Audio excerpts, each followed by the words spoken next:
ሰላም ወዳጆች እንደምን አላችሁ? ሰላምታዬ በያላችሁበት ይድረሳችሁ። እንደው አንድ ነገር ገርሞኝ አንዳንዴ መቀደድ ጥሩ አይደለም እኮ ይሄ በቃ በተራ ቋንቋ መቀደድ እንደሚባለው መቀደድ ጥሩ አይደለም። ነገ ሰው ምን ይለኛል፣ ዛሬ የተናገርኩት ነገ ተነገ ወዲያ ምን ሊባል ምን ሊሆን ይችላል ብሎ ማሰብ በጣም ጥሩ ነው። ምክንያቱም ለዚህ ነው ቤተሰቦቻችን፣ አባቶቻችን፣ አዋቂ ሰዎች አንድ ነገር ስትናገር አንዴ ሁለቴ ሶስቴ አስብ የሚል አስሬ ለካ አንዴ ቁረጥ የሚባለውም ለዚህ ነው። አፋቸው ላይ እንደመጣ አወቅን ሁሉን ነገር እናቃለን ብለው የሚተረተሩ ሰዎች አሉ። ለምሳሌ ዋና አማራ የሚል አንድ ግሩፕ ነበረ። አኪላ የሚል ሰው አንድ ስድና ዱርዬ ሰው ይመራዋል ወይስ እዛ አባል እንደሆነ አላቅም። ብዙ ነገር አውርቶ ነበረ። ከዚህ በ24 ሰዓት 4 ኪሎን እንቆጣጠራለን ከሚሉት ጋር አብሮ ብዙ ነገር አውርቶ ነበር። እኔ በጣም ማስታውሰው አንዱ እንደተባለውም 24 ሰዓት እንገባለን ከሚሉት ውስጥም አንዱ ነበር። የሚኒሊክ አያታችንን ቤትማ ኦሮሞማ ኦር የኦነግ መንግስት አያዝበትም ሲል ነበር። ከዛ በተረፈ ደግሞ በዋናነት የቱለማ ኦሮሞን እንቅፋት የሆነብን የቱለማ ኦሮሞን ጠራርገን ማጥፋት አለብን ሁሉ ብሎ ሲናገር ሰምቼዋለሁ። በጣም ብዙ ስድ ነገሮችን ሲናገር ሰምቻለሁ። እንደው አረ ለመሆኑ አሁን የት ገባ? አሁንም እንዲሁ እየለፈለፈ ነው ወይስ አደብ ገዝቷል የሚለውን ምንም የእሱ ቪዲዮ እኔ ጋር እየመጣ ስላልሆነ ድሮም ሰዎች ናቸው እየቆረጡ የሚልኩልኝ። የት ገቡ? ያ እነዛ በ24 ሰዓት 4 ኪሎ ሊገቡ ብሔርን ከብሔር እምነትን ከእምነት ጎሳን ከጎሳ እያጋጩ ወይም አንዱን አጥፍተው ሌላውን ለማንገስ ሲጣጣሩ የነበሩ ሰዎች የሚለው ነገር እንደው ግራ ገብቶኝ ነው የጠየኳችሁ። ምክንያቱም አንድ ነገር ስንናገር ነገ ምን ያመጣል፣ ምን ሊሆን ይችላል፣ ሰው ምን ይለናል፣ ሰው ይታዘበናል ብሎ ብስለት ያለው ፖለቲካ መናገርና መስራት ሲገባ አፍ ላይ የመጣውን ሁሉ እየተፉ እንደ ተናዳፊ እባብ እዛም እዚህም ነገሮችን ፈንጂዎችን እየቀበሩ መሄድ ራስን መልሶ እንደሚያጠፋ ማሰብና ማወቅ ግድ ስለሆነ ነው ይሄንን ያነሳሁት። አሁንም በተመሳሳይ ሁኔታ በዚህ በምርጫ ታኮ ወይም የምርጫ ቅስቀሳ ታኮ የምርጫ ስነ ምግባር ወይም የቅስቀሳ ደንብና ስነ ምግባሩ ለምርጫ ቦርድና ለኢትዮጵያ ሕግ ልተውና ግን እንደ ዜጋ ነው የታዘብኩትን ነገር ቀደም ብዬም ከሰዎች ጋር ተወያይቼበታለሁኝ። ትላንትናም አንዲት ሀሳብ አስቀምጫለሁኝ። አፋችን ላይ የመጣውን ሁሉ ባንተፋ ጥሩ ነው።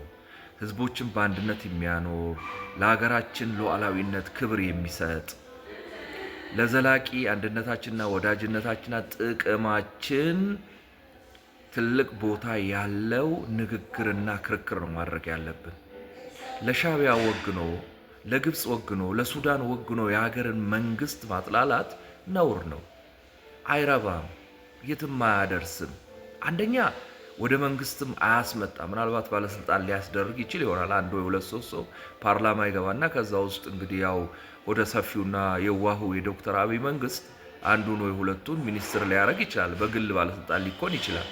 ከዛ በተረፈ ግን ህዝብ አምኖ እንዳጠቃላይ እኛ አሸንፈን ፓርላማ ገብተን አገር እመራለን የምትሉ ሰዎች ካላችሁ አሁን ያለውን መንግስት ጥላችሁ ማለት ነው፣ የምትናገሩት ነገር ዘላቂነት ያለው ነገር መሆን አለበት። ለጠላት ያልወገነ የጠላት ፕሮፓጋንዳ ያልታከለበት። አሁን ሰሞኑን እዚህ ፋና ላይ የቀረበ አንድ የሆኑ ፓርቲዎችን እመራለሁ የሚል ሰው ሲናገር የነበረውን ነገር ሰማኔ በእውነት አቅለሸለሸ። ሻዕቢያ የሚናገረውን አምጥተው ቁጭ ኢትዮጵያ አሁን ያለው መንግስት ምንድናት የምትባለው ዩናይትድ አረብ ኤምሬት ተላላኪ ነው ብሎ ሲናገር ሊዘገንነው ሊሰቀጥጠው ይገባል። ሰው ለጥቅሙ ሲል ማለት አገራት መንግስታት ማንም ከማንም ጋር ይሻረካል፣ ይዋደዳል፣ ወዳጅነት ይፈጥራል። የትም ኤዥያ ብንሄድ፣ መካከለኛ ምስራቅ ብንሄድ፣ አውሮፓ ብንሄድ፣ ደቡብ አሜሪካ ብንሄድ ሁሉም የተለያየ ወዳጅ አለው። እኛም አንዱ ነን ከዓለም ውስጥ የተለየን ህዝቦች አይደለንም። መንግስታችንም በዓለም ላይ የተለየ ዩኒክ አይደለም።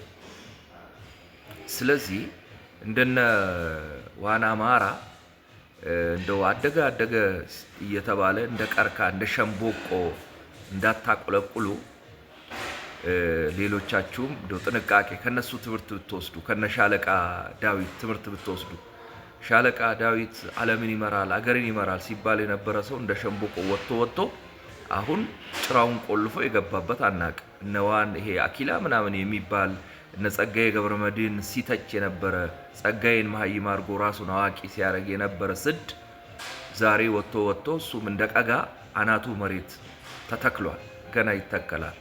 ያው የፈረደበት አማራ አለ እዛም እዚህ ማጭበርብሮ ገንዘብ ሰብስቦ ይጠቀሙበታል፣ በስሙ ይነግዳሉ። እዚህ ልጆቹ ትምህርት ቤት አይገቡም፣ ሰው ከቤት ወጥቶ አይመለስም። ሽፍታ እዚህም እዛም ሰው ሊገል ይችላል፣ ለሰው ሊሰርቅ ማዳበሪያ እንዳይደርስ ወይ እህል ከአንዱ ከተማ ወደ አንዱ ከተማ ሲያጓጉዝ ሊያቃጥሉበት ይችላሉ። ከዛ በተረፈ ግን ምንም የሚያመጡት የለም። ጦሳቸው ዞሮ ዞሮ ለአማራ ሕዝብ ነው፣ አልፎም ደግሞ ለቀሪው የኢትዮጵያ ሕዝብ ነው።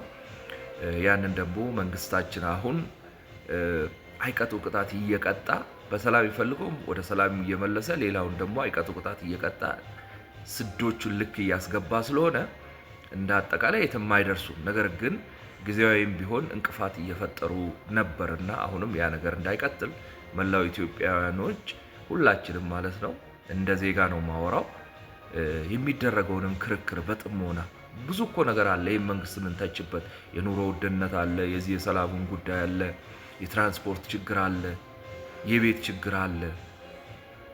ብዙ ነገር እኮ ልንተች የምንችለው ነገር እያለ የሻቢያ አፈቀላጤ ሆነን የኢትዮጵያ መንግስት መተቸት ይሄ ትሪዝን ነው፣ ክህደት ነው። እና ልክ እንደነ ዋና አማራዎች ወይም ይሄ ማና አኪላ የሚባለው እንደነ ሻለቃ ዳዊት ወልደ ጊዮርጊስ እንደ ኢትዮ 360 ብትንትናችሁ ሳይወጣ በጊዜው ስርዓት አድርጉ። ይሄን ለማለት ነው። ሼር አድርጉላችሁ። አመሰግናለሁ።